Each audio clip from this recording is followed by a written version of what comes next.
Sizə ən çox verilən suallardan biri. HCG dəyərimə görə hamiləlik həftəm neçədir? Hörmətli qadınlar, HCG dəyəri hamiləlik həftəsinin göstəricisi deyil.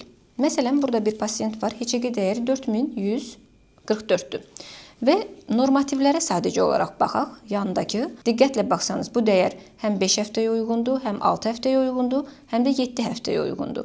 Ən azından elə bu normativlərə görə anlamaq mümkündür ki, HCG dəyəri hamiləlik həftəsinin göstəricisi deyil.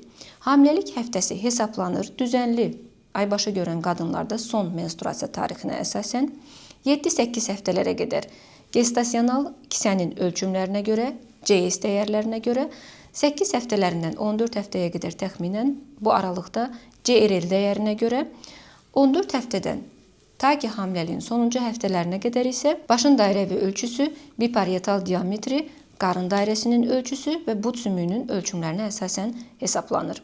HCG dəyəri hamiləlik həftəsinin göstəricisi deyil. Bu analiz bizə sadəcə olaraq lazımdır. Qadının hamilə olub-olmadığını bilmək üçün, əgər hamiləlik inkişafından, gedişatından şübhələniriksə, hamiləliyin inkişafdan qalıb-qalmamasını bilmək üçün, boru hamiləliklərini diferensiyasiya eləmək üçün və sair məqsədlərlə hamiləlik həftəsinin təyini üçün deyil.